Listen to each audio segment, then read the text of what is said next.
Salut, c'est Hugo, j'espère que vous allez bien. On est parti pour un nouveau résumé de l'actualité en moins de 10 minutes. C'est le dernier de la semaine puisque vous le savez probablement, on fait ça chaque jour du lundi au vendredi. Et ce week-end, du coup, rendez-vous directement sur notre compte Instagram pour vous informer via nos petits débriefs. Et au passage, absolument aucun rapport avec ce que je viens d'évoquer. Mais je voudrais aujourd'hui tout simplement saluer solennellement ceux qui se brossent les dents en regardant cette vidéo. Écoutez, visiblement vous êtes nombreux, hein, je suis ravi d'accompagner comme ça votre hygiène bucco-dentaire. Et donc sans plus tarder, on est parti avec la première actu. Dans l'actualité aujourd'hui, donc très rapidement pour commencer, je voulais vous dire quelques mots sur la Chine qui poursuit sa conquête spatiale et c'est assez fou, donc on va en parler. En fait, d'ici 2022, la Chine veut construire sa propre station spatiale, un peu comme la station spatiale internationale, et elle a envoyé hier dans l'espace et en orbite la première pièce, le module central. Cette station va donc s'appeler Tiangong et c'est très intéressant de voir que ce sera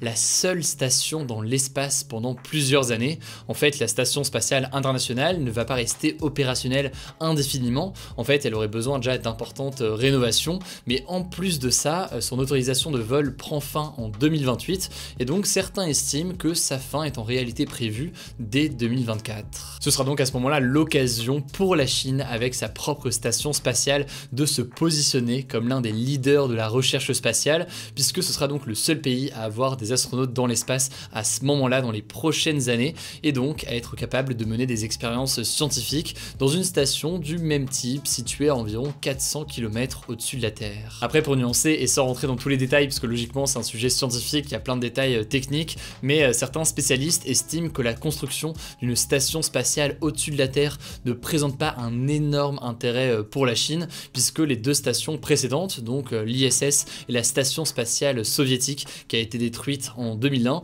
ont déjà réalisé beaucoup d'expériences dans ce cadre-là, et que des expériences doivent donc être faites, mais dans un autre cadre probablement. Bref, quoi qu'il en soit, vous l'imaginez, c'est aussi une question politique et géopolitique. Ça permet d'affirmer la Chine comme un pays à fond dans la conquête spatiale. Le pays prévoit d'ailleurs d'envoyer des astronautes sur la Lune d'ici à 2030. La NASA de son côté parle, elle, de leur côté d'une mission pour 2024. Affaire à suivre donc là-dessus. En tout cas, à titre personnel, j'ai très hâte de voir ce qu'il en sera. Allez, on continue avec le sujet du jour, pas le plus joyeux, je suis désolé. On a quand même essayé de mettre une miniature un peu sympa avec des cocotiers et tout, mais malheureusement le sujet n'est pas super joyeux. On va quand même en parler et analyser concrètement de quoi il s'agit, mais la France n'est pas à l'abri d'une quatrième vague du coronavirus pendant l'été. En fait, l'Institut Pasteur, qui réunit plusieurs chercheurs qui travaillent notamment donc sur la question du coronavirus, vient de publier son scénario concernant l'épidémie dans les prochains mois. En fait, selon eux, si le pays se déconfine effectivement à partir de la mi-mai,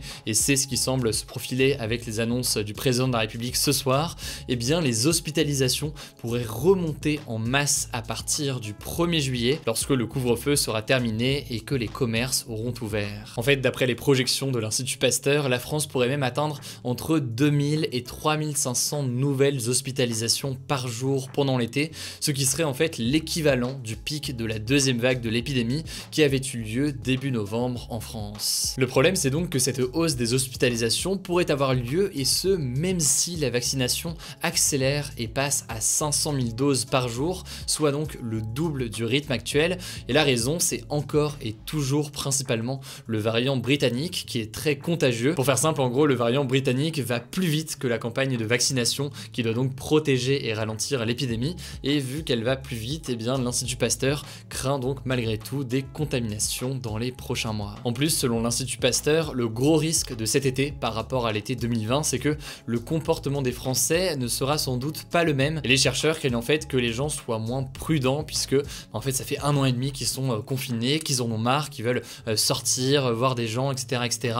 Et donc il y a un peu cette crainte de l'été avec des personnes qui seraient, des Français qui seraient à bout et qui voudraient tout simplement profiter un peu de la vie et sortir, etc. Enfin, l'émergence des variants brésiliens, sud-africains ou encore indiens risque là aussi de compliquer la situation par rapport à 2020, puisque non seulement ces variants sont potentiellement plus contagieux, mais certains d'entre eux, dans certains cas, seraient résistants à certains vaccins. Et donc voilà, c'est des études qui sont en cours sur le sujet, mais c'est logiquement une source de crainte de la part notamment de l'Institut Pasteur. Bref, voilà donc ce qui amène l'Institut à conclure qu'il pourrait y avoir une quatrième vague cet été. Après, évidemment, faut pas être non plus trop alarmiste, faut rester prudent, parce que même l'Institut Pasteur Pasteur est prudent sur son propre scénario. L'épidémie dépend de plein de facteurs différents, il y a plein de choses qu'on ne peut pas anticiper. Par exemple, c'est possible que le variant britannique cet été diminue drastiquement à cause par exemple du climat plus chaud de l'été. C'est des choses qui sont pas forcément faciles à anticiper et à envisager. Donc voilà, quoi qu'il en soit, ça me paraissait intéressant de se pencher sur cette étude. Et évidemment, on vous tient au courant dans les jours qui viennent dans ces résumés quotidiens de l'actualité du lundi au vendredi sur YouTube. Donc n'hésitez pas à vous abonner si ce n'est pas encore le cas pour ne pas louper les vidéos suivantes. Allez, on passe tout de suite aux actualités en bref qui sont très liées à l'actu qu'on vient d'évoquer. Première info, rapidement, le président de la République, Emmanuel Macron, a annoncé aujourd'hui sur Twitter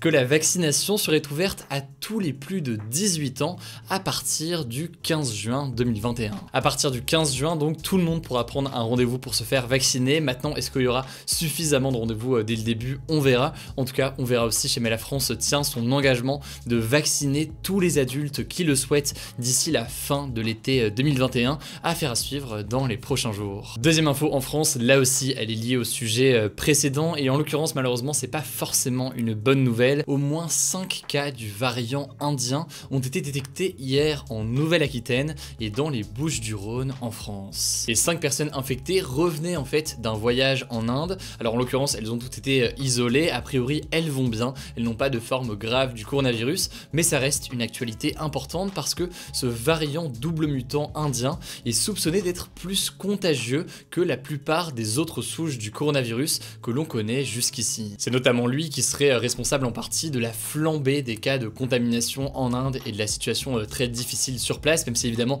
il y a d'autres facteurs et notamment une certaine impréparation de la part du gouvernement indien là-dessus. Quoi qu'il en soit, les cas en France sont donc actuellement surveillés, leur entourage également. On va suivre ça logiquement de très près dans les prochains jours. Alors deuxième actualité qui n'a absolument rien à voir, on passe vraiment du coq à l'âne aujourd'hui, le réseau social OnlyFans qui propose principalement du contenu pornographique ou érotique et sur lequel les internautes peuvent payer pour s'abonner à des créateurs et accéder au contenu donc de ces créateurs. Et bien ce réseau social OnlyFans a annoncé avoir réalisé des performances records cette année. En fait, d'après le quotidien britannique The Financial Times, le chiffre d'affaires d'OnlyFans a été multiplié environ par 4 entre novembre 2019 et novembre 2020. Cette augmentation est due notamment à l'explosion du nombre d'utilisateurs qui est passé de 20 millions avant la pandémie à plus de 120 millions aujourd'hui, donc grande croissance pour la plateforme. Visiblement, la pandémie aurait participé à cela avec moins de relations sociales, donc potentiellement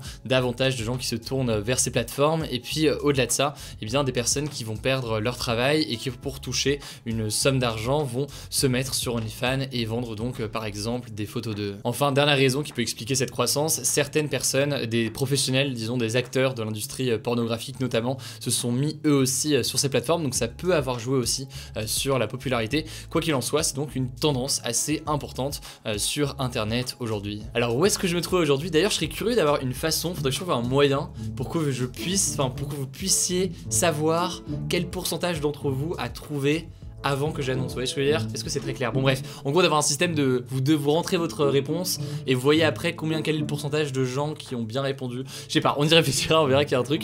En tout cas, vous êtes, on était aujourd'hui à Porto, pardon, au Portugal. Petite info d'ailleurs sur Porto, non loin de Porto, à 60 km, la ville d'Arouca a inauguré le pont suspendu le plus long du monde. Il est situé à 175 mètres au-dessus du vide, il mesure 516 mètres de longueur, ça dépasse donc d'une vingtaine de mètres le record établi en 2017 par la passerelle Charles Koenen dans les Alpes suisses. Ce pont est donc exclusivement réservé aux piétons et vous le voyez, il donne une vue plutôt sympathique sur les montagnes autour. Allez, le débat hier c'était le suivant, approuvez-vous le calendrier de déconfinement d'Emmanuel Macron? Vous le voyez actuellement avec les résultats, je sais pas si vous avez essayé de créer un parfait équilibre entre les différentes propositions de réponse, mais vous êtes très partagés en tout cas sur cette question suite aux annonces qui ont été faites hier. Si jamais vous l'avez raté, rendez-vous sur le résumé d'actu d'hier pour voir ces annonces résumées.